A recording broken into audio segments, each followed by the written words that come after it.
Hello everyone and welcome to today's webinar, Trading with Germany. My name's Stephanie Bowles and I'm the International Business Manager here at the Greater Birmingham Chambers of Commerce.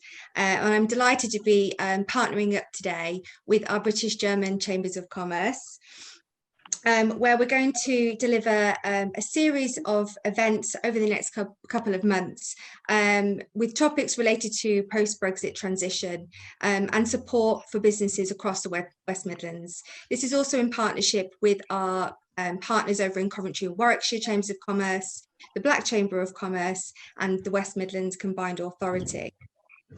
We have an amazing lineup of speakers for you today. And I'd like to welcome Nigel Wood, Chairman of German-British Chamber of the Midlands Committee and Senior Partner of the Wilks Partnership. I'd also like to introduce Sven Reimann, Head of Marketing Services at the German-British Chamber of Industry and Commerce. Also Eric Menges, who is the Chief Executive of FrankfurtRheinMain, and Dr. Kasturi Dadi, Director for India and the UK for FrankfurtRheinMain.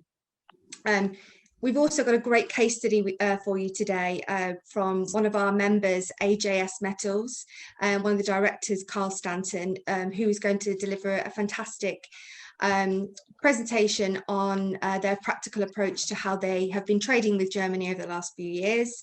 And then following that, we're going to go into a Q&A. So if anybody has any questions, comments, please pop them into the chat box or the Q&A box below. And myself and my colleague Jess Uppel, part of the events team, will be monitoring that closely.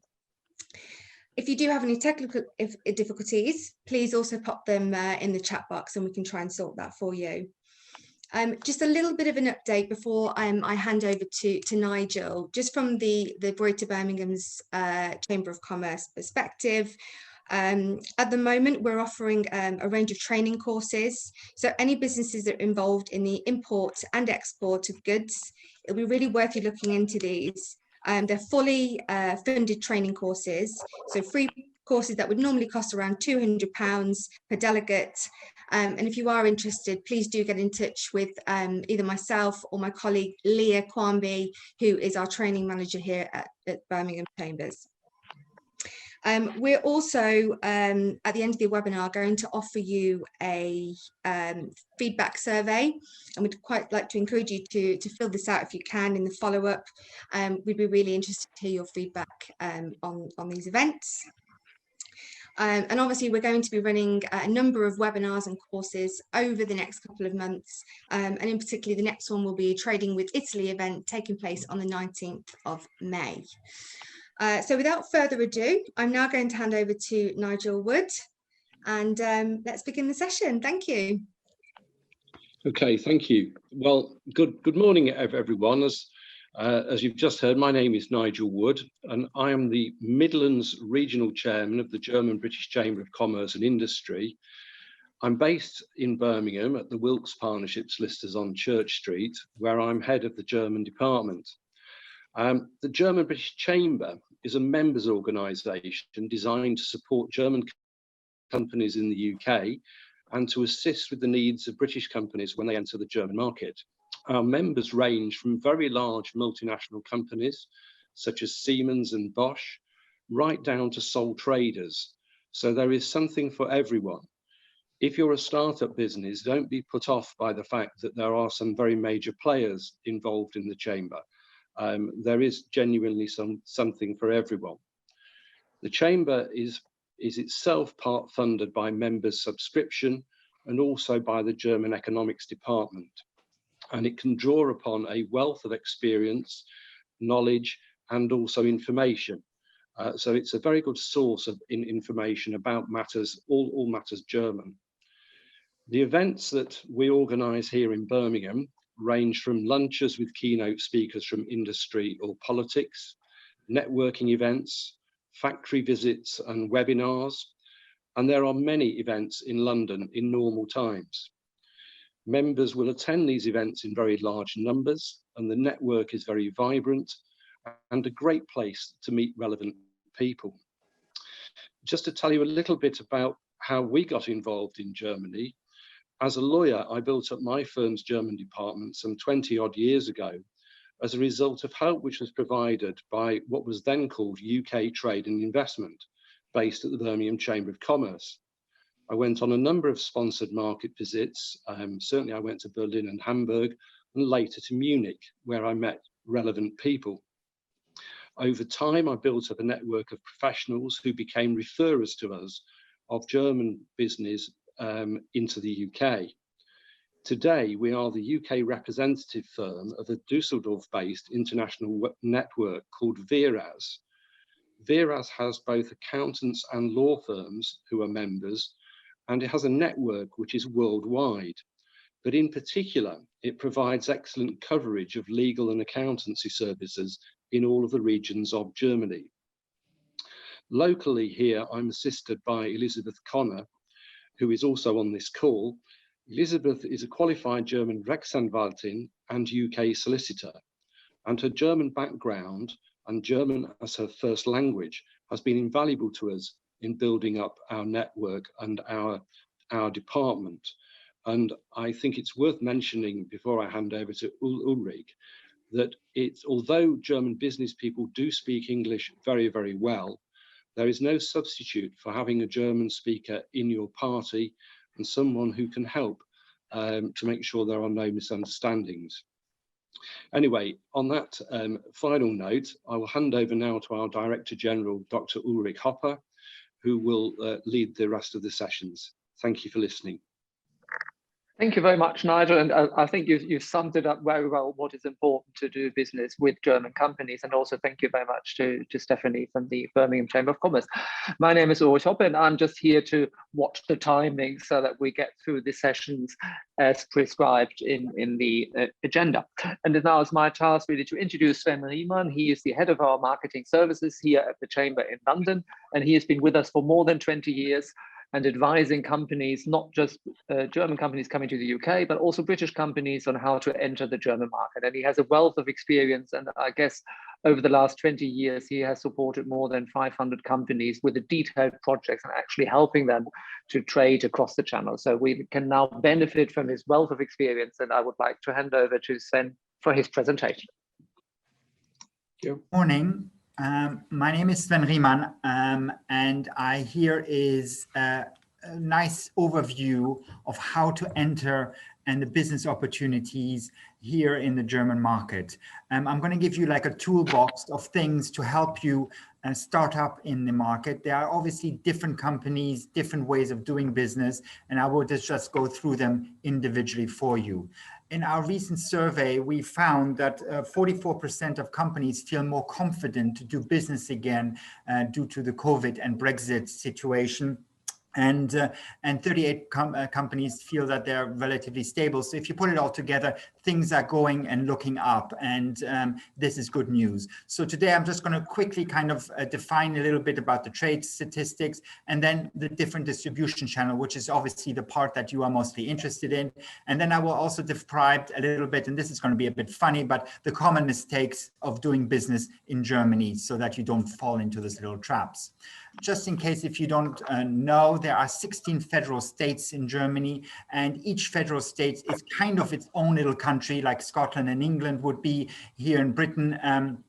In Germany, the Bavarians are very different than, for example, the Northern Germans. So you might find that your marketing policy would be a bit different in each of those states. There's a population, so it's a wonderful market because there's 82 million people and 3 million companies if you're in the B2B sectors. So there's a high potential for British companies to be in there. And made in Britain is regarded as very high, but stylish and to the point as well. It's very high in technology. It's in the heart of Europe. So if you go into Germany, you can access pretty much any of the European countries relatively quickly. And you will find that the infrastructure is very, very good. I've put you a little link there called Tatsachen über Deutschland. Don't get scared if you click on it. There's also an English page, and that will give you a little bit of define each of the regions, but also a little bit of background on each of Germany and the political situation. You will also find that, as you can see, British exports to Germany is in second place. 10% of all British exports go to Germany. Wow, we need to increase that. British imports, Germany is still number one, even though China is very close behind. Last year's figures, as you can see, they're very, very close behind. Germany made it by a decimal point a bit more. But for German exports, for British exports, you will see that that is very, very important market for us. If you look on the other side, you find that Britain for German exports is in 5th place, and German imports, the UK, is in 11th place. One of the problems is language. As Nigel already mentioned, in order to export to Germany, you should have some kind of German, particularly because maybe the new federal states, so those states, their second language is Russian probably rather than English. So you will find that English is spoken widely, but you might want to use German language like a good translator to help you make sure that your website and everything is sorted. So let's go right into it and find how do you get to the German clients as such. So many of the companies export directly to the customer. I just see that the flags are the wrong way around. But yes, so the British company sells directly to the seller in Germany. This might be, for example, if you take part in a tender. So I've given you the tender websites where you can actually participate in a tender. Obviously, the tender has to be in German, so make sure, and it has to be a German document. And you realize that the tenders in Britain will be written a little bit differently. So make sure you get some help with that. Or the TED database from the European Union will have that as well. I put the precaution there of the Robinson list because those are the ones that you may not contact if you do contact individuals as such. I have to say that most British companies find it more secure, though, to go with either a partner. One way is doing it is via an agent. An agent is somebody in Germany who sells the product, and then you directly deliver the product and the agent gets his commission. So we have a trade association in Germany called the CDH, which is Zentralvereinigung Deutscher Wirtschaftsverbände für Handelsvermittlung und Vertrieb. CDH is much easier.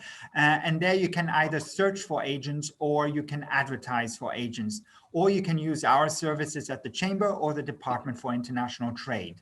And that's some of the areas to find agents on there. Now, agents you will probably find, because they're an individual usually, one of the big thing is that they might have to, you might have to have more than one across Germany. So somebody in Bavaria might not sell to the north of Germany. So just be aware that you might have more than one agent. Or you find yourself a distributor. Now, to give you an idea, there is about 7,000 British companies that use distributors in Germany or agents in Germany. And again, distributors are different because they're companies. So therefore, what we would do is we would go through directories and write to the companies, which you can do gladly yourself as well. I've given you a couple of directories on there as well. Different than it is in the UK, all companies must by law become a member of their chamber. So what we would have is we have the network of all the German chambers to get database information there as well. The next thing would be to go via a subsidiary. That would be starting a company. So there's approximately 800 British companies that have a subsidiary in Germany. Sometimes it could be just a warehouse. Sometimes it's actually a full production facility. Lush, for example, have full production facility, and then others have just a warehouse like AO have in Germany as well. There you will find that there is a portal, which is the company's house, which is the Handelsregister, and you can always have a look in there. But you will also find that if you are going to start a company, do speak to us. We can help you find the right regional development agency. Obviously, you will need some German speakers, so you can use Think German or our job board if you want a Brit speaking on it. And lastly, we have a database of all the of all the British companies in Germany, as well as German companies in the UK, in case you want to address all your marketing just to the British companies in Germany. Or you can go via franchise and leasing. Franchising and leasing, there's about 200 British companies in Germany that use this. And basically, then the good news is that they're responsible for the sale and they are investing into your brand as well. So there's the Franchising Association in Germany that will be able to help you. Lastly, there's the joint venture, which is also a good idea. That would be working with a German seller, German buyer kind of thing. And basically you have a company that works together. According to KPMG, there's about 800 German-British joint ventures. Most of those only last 2 years because they are for a project, usually the construction industry in that area. And then some people sell via social networking. So you have Facebook and LinkedIn. In Germany, the LinkedIn is the Xing. If you go on xing.com, you will find that basically that is the professional social networking area. And on there, people organize events and do things in a professional area. It's called Xing. Germans are also on LinkedIn, but nationally, they're very much strong on Xing. Of course, Facebook and all the other ones, Instagram and so on, those are very much used by the final consumer in Germany. Or you can go via e-selling.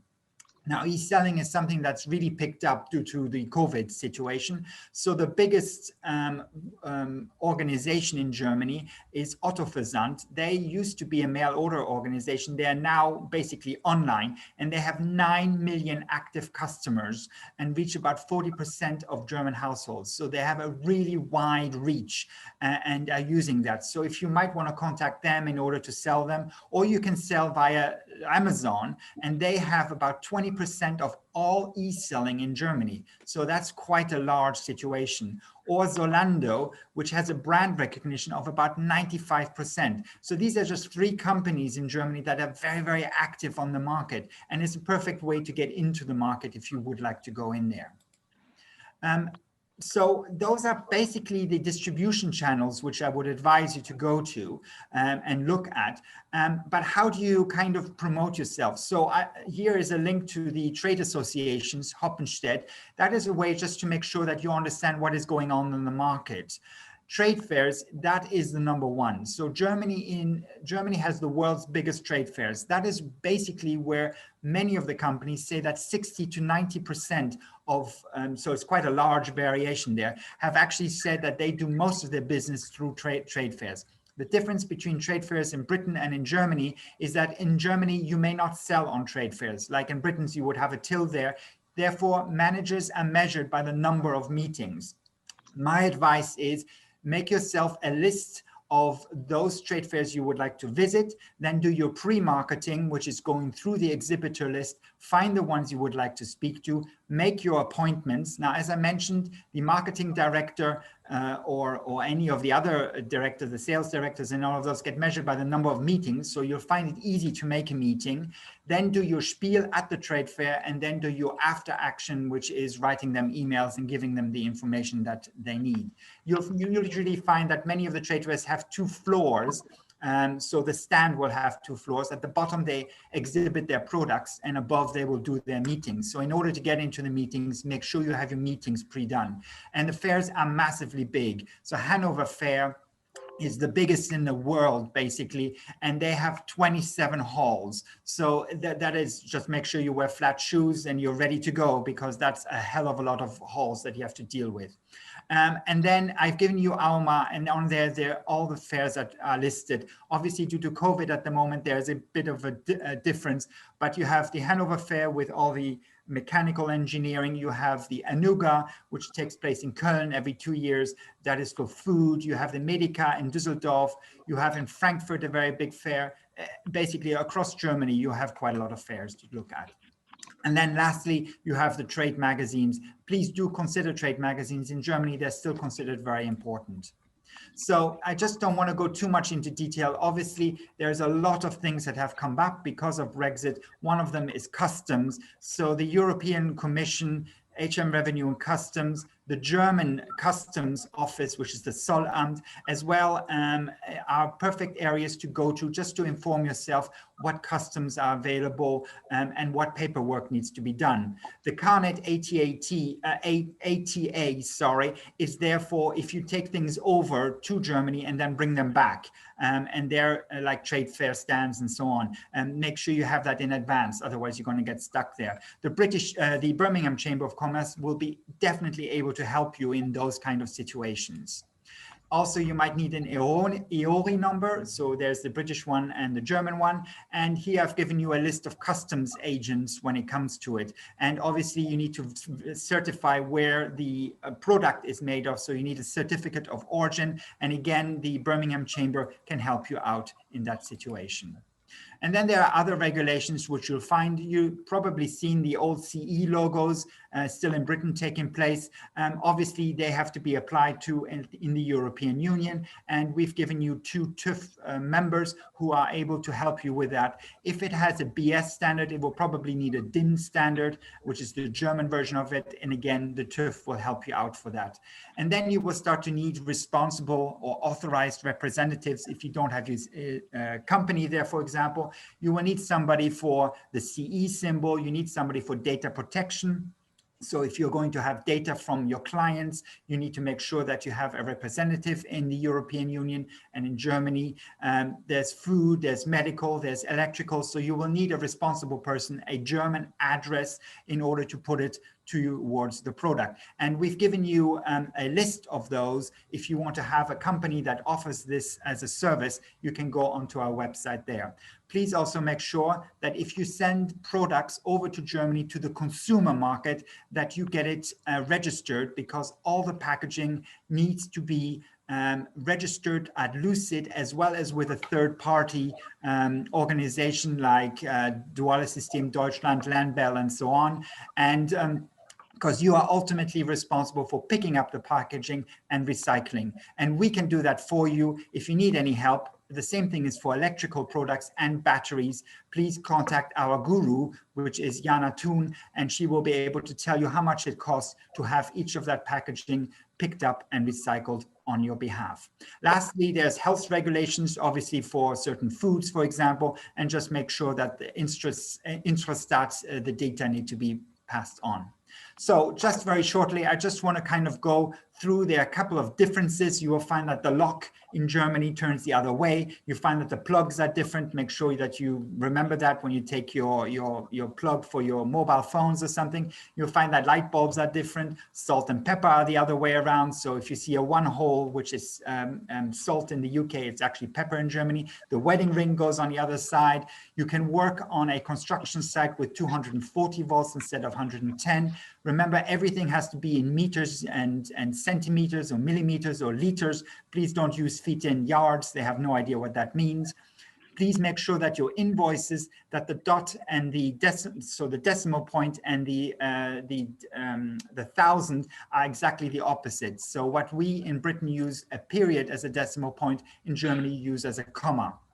Also be aware that when you buy in Germany, people expect to have sconto. Sconto is a very clever thing, which basically means if you pay early, you get a credit. If you pay on time, nothing happens. But if you pay late, you have to pay the interest rate, and that is law. So if your client asks for sconto, you will have to see how you can include that in your billing. And don't bother paying by check, because the Germans don't know what that is. They do everything by transfer. And so here are some examples of things that have gone wrong, just to help you out. Donna Karan tried to sell her wonderful perfume in the German market called Cashmere Mist.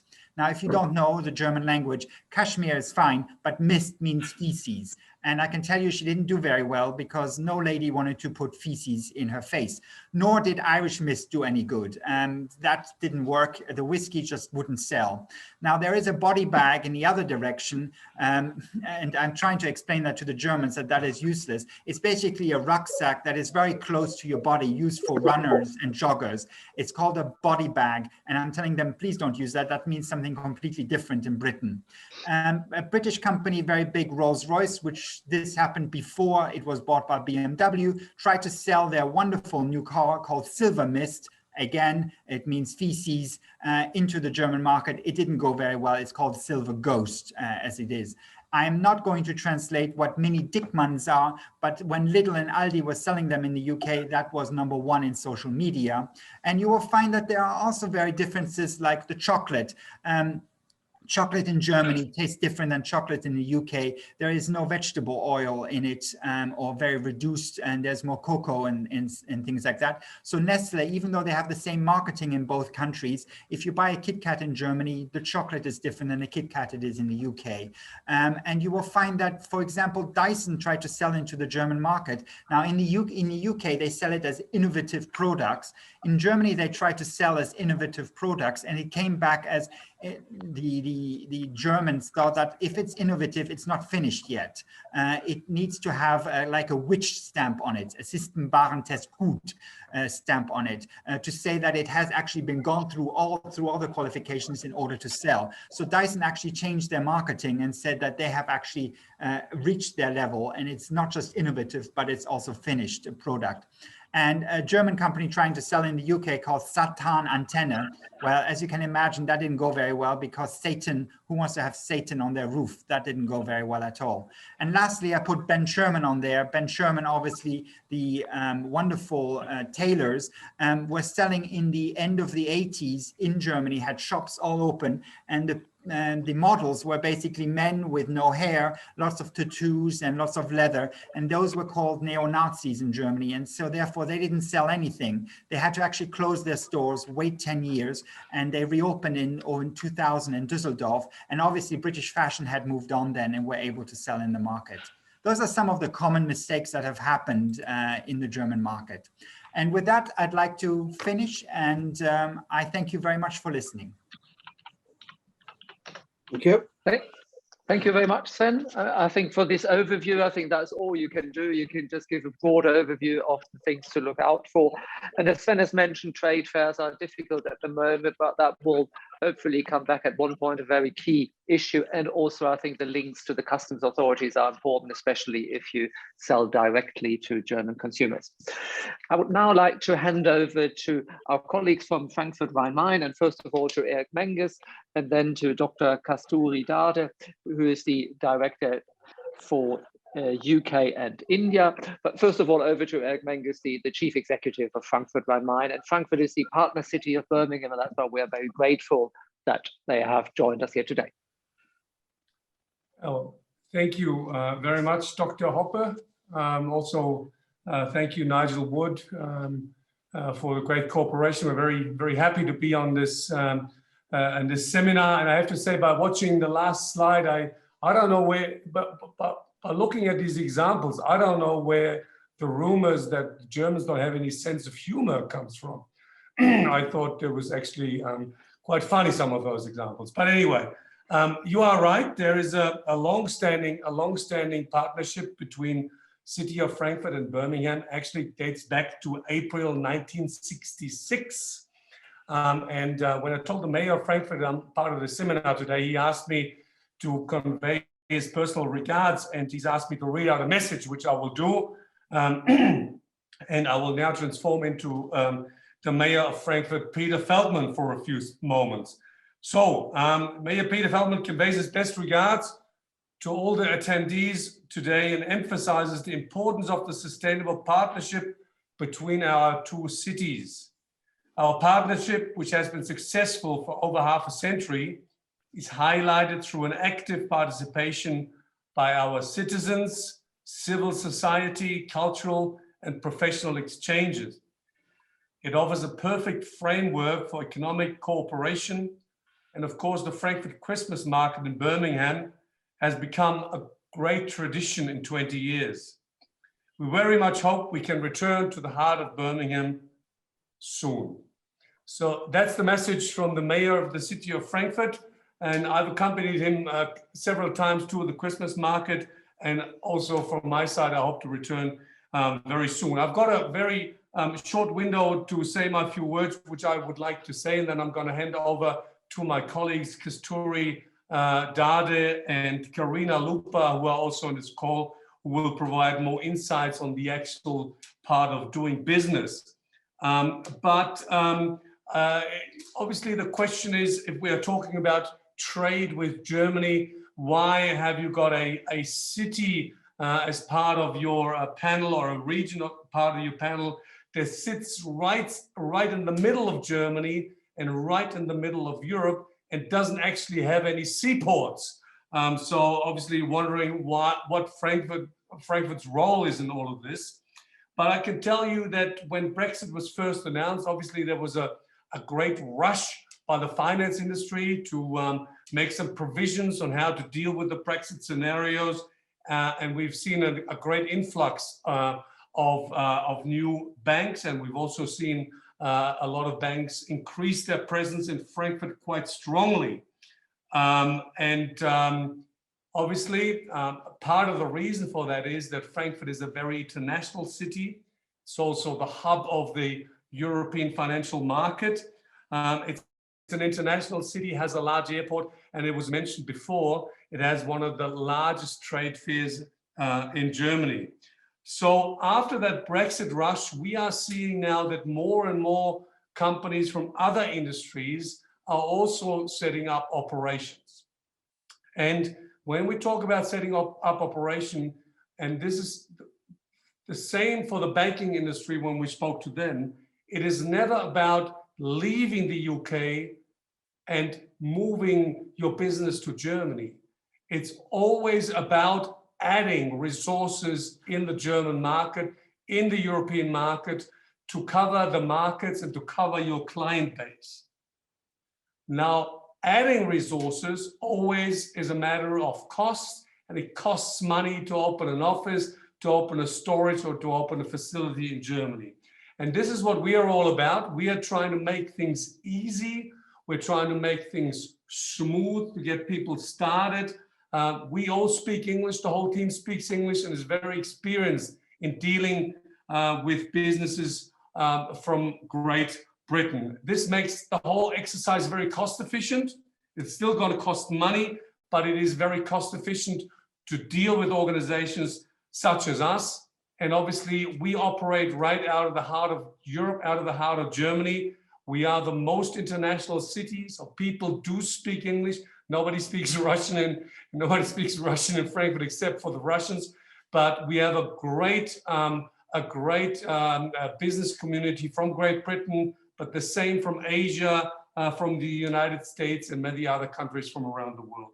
So very international, very easy to do business. And with this, I would like to hand over to my colleagues, Kasturi Dade, who will speak in more detail about what it takes to set up an operation. Thank you again, Ulrich Hopper, for the opportunity, and Nigel Wood for making this all happen. We very much appreciate it, and we all hope to see each other in person very soon again. Thank you very much. Thank you very much, Eric, for saying a few words about our region and about our agency. I'm very happy to be here with my colleague Karina Lupa, who manages our office from London. So Karina and I represent the FrankfurtRheinMain region and the FrankfurtRheinMain GmbH. We represent the region with Frankfurt at its heart, flanked by the rivers Rhine and Main. That's where we get our names. And our jurisdiction covers the strategic areas of the state of Hessen, Rhineland-Palatinate, and northern Bavaria. So it's very unique to Germany that we actually don't cover a city, but we actually cover a region. And what is it that makes us so special? So apart from being the financial capital at the heart of the European Union, our region has seen exponential growth over the last 10 years. And I must say this was actually in pre-COVID times, but we have over 1,200 successful foreign investments. We have a stable population growth, which also has given rise to stable employee growth. And this has led to pretty good GDP growth in the region. So I mean, we're pretty much what it takes to grow here from a business point of view. And one criteria of success really is where you are located geographically in the world. And as you can see from our map, of course, Sven shared the whole map of the European Union, but where we are located strategically is very central. We are very central, and this centrality is really our highlight in the EU. You can really reach anywhere in the world in a matter of hours, thanks to our excellent airport infrastructure. And in fact, there are about 27 direct flights to Birmingham every week. So when we speak about flying, one aspect that has dramatically changed in our present times is really the connectivity, and our movement has been severely constricted due to the global pandemic situation. So what really are we as the region, as Frankfurt-Rheinmain, doing to address that? So I'm very proud to say that around 41,000 employees are working hard in our region to come up with solutions that will benefit our entire world. Of the 24 companies with their headquarters or their representation in the region are really working hard towards either producing the vaccine or doing research in the vaccine. And I'd just like to share three success stories of three major companies and three major players. So the first one is BioNTech. Is the first company, or rather the company who first produced the vaccine, which is known as the Pfizer-BioNTech vaccine. And this company's revenue was 387 million euros last year, and the projection for this year is 5.5 billion euros. That's the kind of exponential growth we're speaking about. The other company, well, actually, they are supposed to produce about 250 million doses in the first quarter, and I think, according to our latest report, this is they're projected to produce about 3 billion doses this year.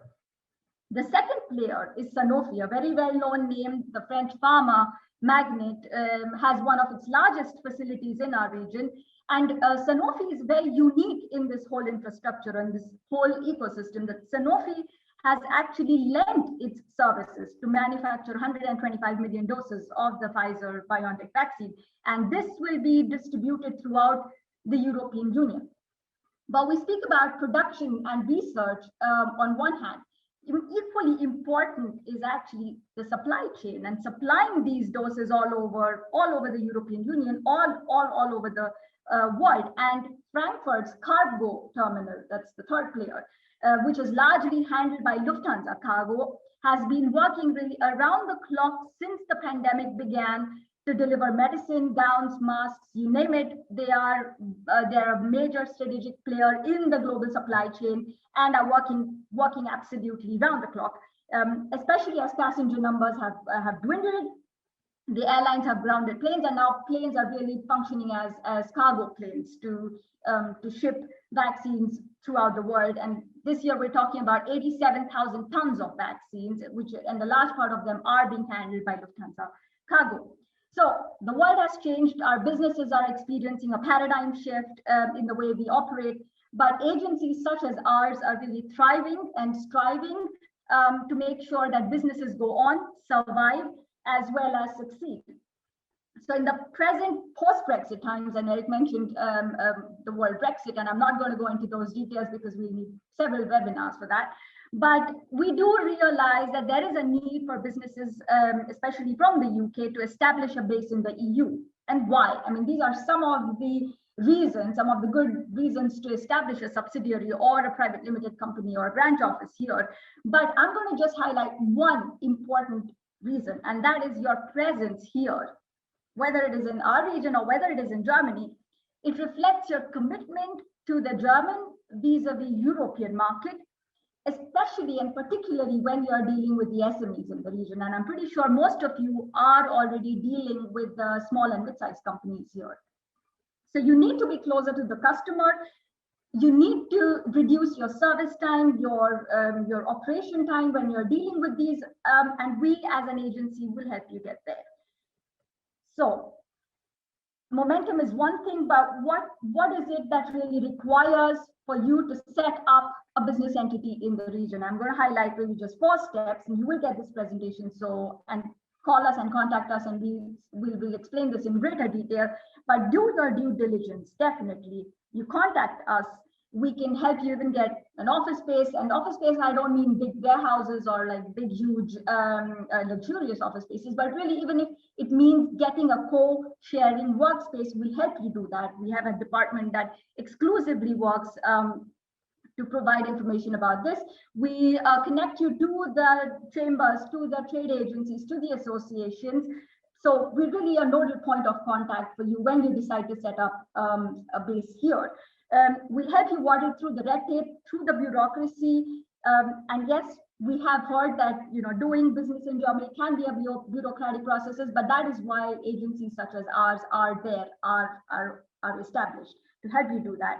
And within 4 to 6 months, once you have decided, you're set to go. So once you are in Frankfurt, you may not be home, but we will surely help you feel at home. We speak English. Eric mentioned that several times. Frankfurt is the most international city in Germany. 1 in 4 persons living here has a foreign passport. Over 11,000, we speak about citizens, 11,000 British citizens live here, have made Frankfurt their home. We have around 1,200 or over 1,200 British companies that are present in our region. These are just some of the names. So they are all big names for you so that you can associate with them. But we also have several small to mid-sized British companies successfully managing their operations here. So, but yeah, to nurture an ecosystem that is business friendly, one needs good talent, one needs a family friendly environment, good quality education, especially for the generations in the making. So with our 30 international schools, so it's not just German schools, but 30 international schools, we have over 25 universities that offer 100 bachelor's and master's programs for absolutely anybody wishing to study here. I think we've covered the education aspect pretty well. We can also connect you to these universities and schools if required to be. So what really are the next concrete steps for you to really enable getting a foothold in our region? And for that, I'm going to invite my colleague, Karina Lupa. We have an office in London. We're really at your doorstep. And I'm going to ask her to say a few words about our operations. Yes, Karina, over to you. Hello, good morning, and thank you for joining us today. As Kasturi said, I am stationed in the UK and I'm here to specifically support British business. As you'll all know, there are interesting times, both with COVID and with Brexit and all the things that have changed. And our job specifically is to help you navigate the market, to see what you actually have to do to make the right decisions. And the best way to do that is always call us, set up a meeting, because these things are very much tailored to your requirements, to your questions. And the more specific we can get, the better we can outline what you need to do in parallel, what are the red tape curtains we need to lift, and who are the people and organizations you need to either join or connect with in order to get a better feel for the market, the customers, and your collaborators. These are always much bigger subjects than what we can cover in a minute. The point is that we're specifically set up and mandated to navigate this. So see us almost like a ground crew. You contact us, we tell you what's there, you specifically tell us what your either concerns, hopes, or even larger questions are. And I've always wondered sometimes, where does a business who's doing a huge project, put the first spade, where you put the shovel in? Well, we help you do that. We tell you, here are the places where you will thrive the most. Here are the things that you have to watch out for. And here are the things that are culturally specific to us. Because in the end, people do business with people. You have to hire the right people. You have to meet the right people. You have to sell to the right people. And this is something we can help bring much closer to you much, much quicker. And when you save time, you save money, you save stress and hassle. And I urge you to get in touch with us so we can help you make this a more pleasant and fruitful process. So I look forward to hearing from you. Thank you. Thank you very much to the colleagues from FrankfurtRheinMain for giving us an overview about this exciting region where you can start doing business and in this very central location of Germany. We are now coming to our case study today, and we're very grateful to Carl Stanton from AGS Metals, a family-run business which exports a lot to the European Union and to Germany, and really give you some first-hand experience how you deal with all the challenges from Brexit, but also in terms of getting to the market, how you deal with your customers and so on. So over to you, Carl, for your talk. I think you just have to unmute it's the microphone button at the top. Hello, yeah. everyone. Can you hear me? Yeah. Yeah, we can hear you. Right. Okay. Basically, I'm a bit new to this, but I've been in the industry 40 years, so the Zoom meetings are a new thing for me. I will give you a brief history of the company, AJS Metals Limited. We've been trading for over 40 years as a scrap metal company originally, which was started by my father and his brothers. Then in 36 years ago, we then decided to branch out and install an aluminium smelting furnace, which we did, and we started melting scrap that we produced ourselves from different outlets, and we started making the ingots, aluminium ingots, which are, if you're not aware what they are, basically they're like gold bars but made of aluminium. They look exactly the same except from silver. Most of them go to the car industry. They end up in when you lift the bonnet of your car, you'll see a car engine, and most of that is made from specification aluminium. Your engine's probably what you call LM24. Your manifolds, heads, and everything else are what's called LM27, which is the UK specification. We did this successfully for 4 to 5 years, but mainly by selling to local UK die casters. In the late 80s, the UK market became very depressed, and we started, through a contact at another firm, it was suggested to us that we start dealing with Germany. Now, obviously, this was a big step for a small West Midlands-based company, but so the job was given to me to try and sort this German business out. We got in contact with a German company who we still deal with to this day, who started buying 25-ton loads of aluminium ingots off us, specification ingots, and they was distributing it in mainly Leroy in Germany. We built the business up over the years, and eventually we have now got, we must have 12 different suppliers in Germany. Two or three of them are direct, but most of them are done through agents. As your friend was saying earlier on, there is it's a lot easier to trade with agents. Our company now, at this moment in time, is doing 7,500 tonne a year of alloy into Germany.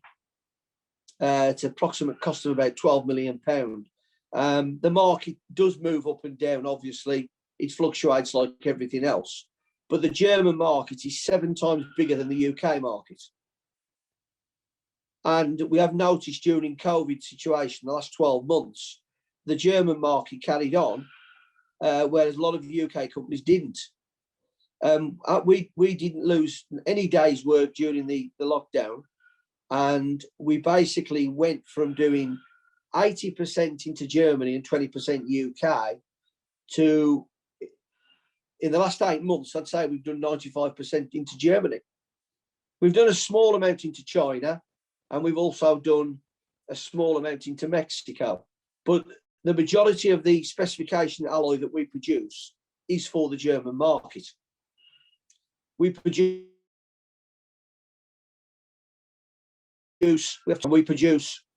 150 tonne a week, of which 86 to 90 tonne a week is high grade alloy, which we sell in 25 tonne lots, obviously into trailers, and it goes into Germany. Now, we've been trading into Germany for 25, 30 years. I'll lose track of time, to be fair, but it's been a long time. We're probably doing more now than we've ever done.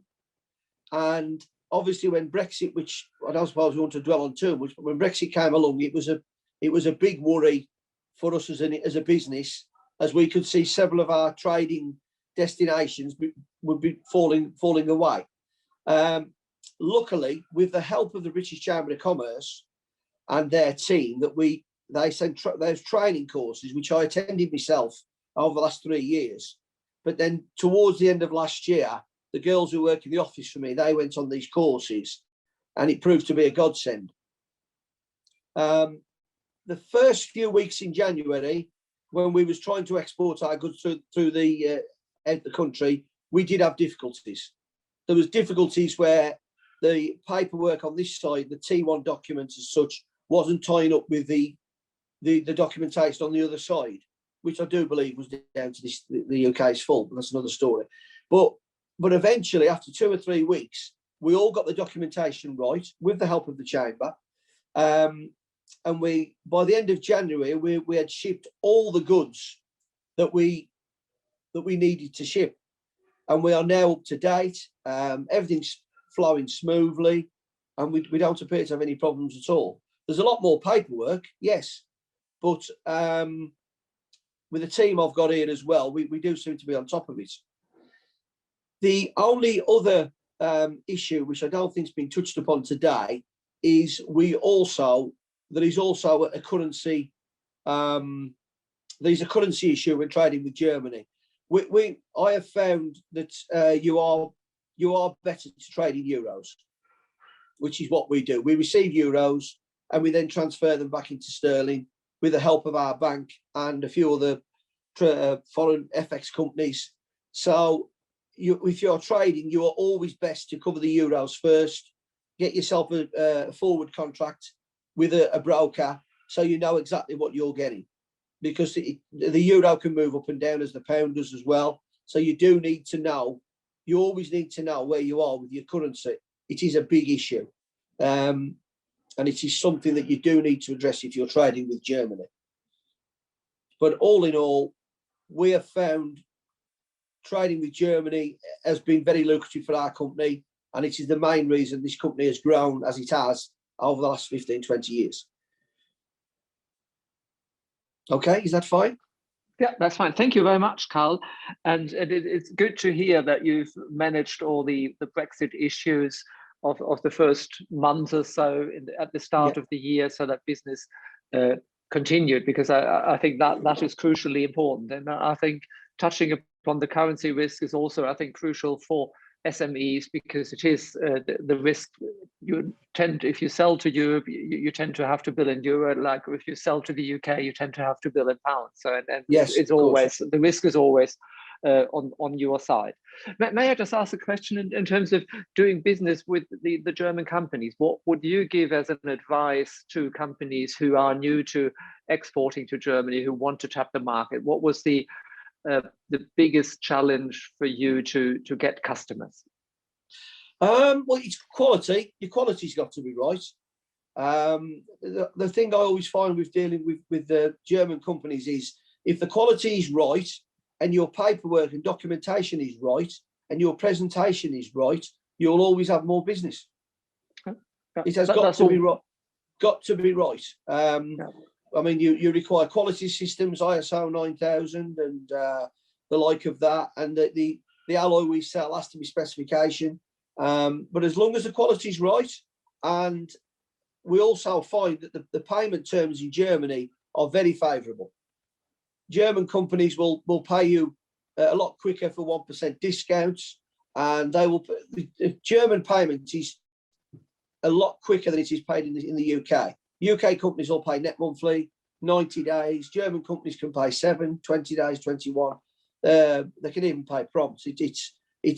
One of the reasons we exported to Germany more than UK was it does improve cash flow, because they do pay. Payment is there, which is a big thing. In difficult times, cash flow is a major issue. So we have always found that it's been a good thing for us. That's a very good point. I think what Sven also mentioned with Skonto, the discount, and of course that you have the cash flow sorted out. I see one question here, and that is from Georgia Taylor. Have you noticed now any delays in transit times into the European Union? That's all been sorted, or are there still issues?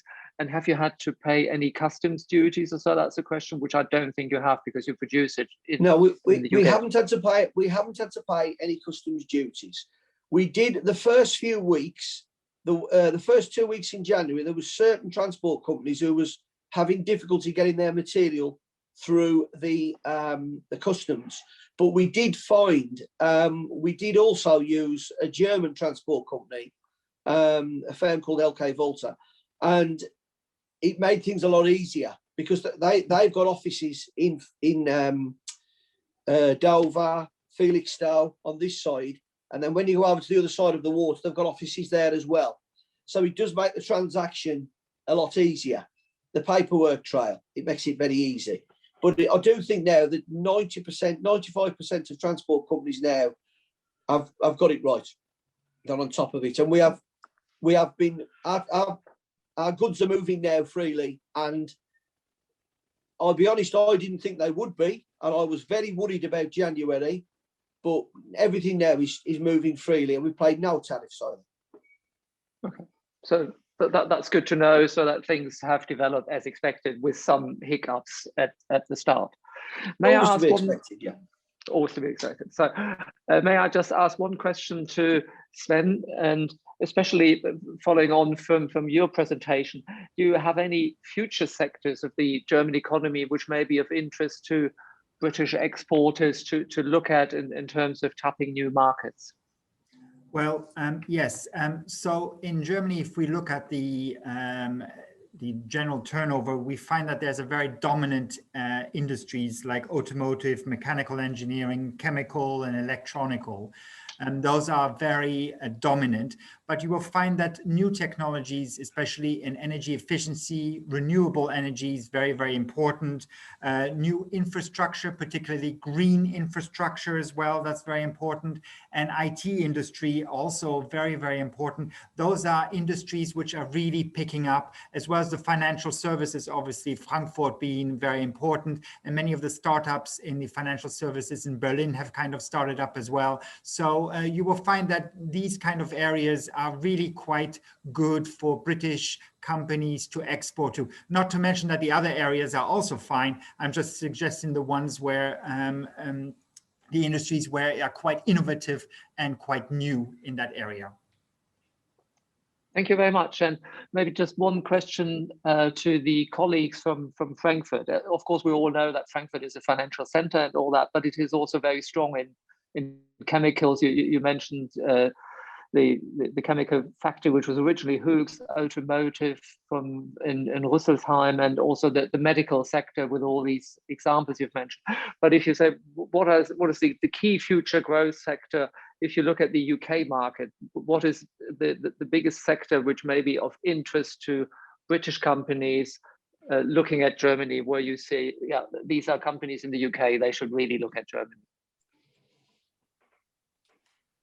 Well, interestingly, referring back to the slide that we saw earlier about innovation, I think young and innovative products are something that the Germans will always love.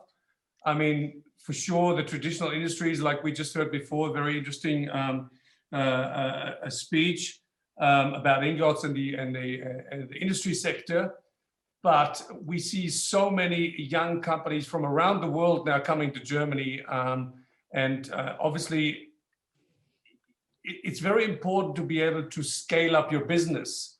So being able to freely trade in the EU common market, I think, is going to be absolutely critical for a lot of the young companies. It was just mentioned the fintechs.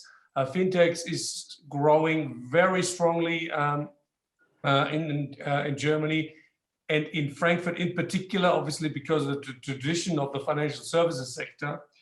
So these are areas that are growing very strongly. But I also think that what is often underestimated is IT.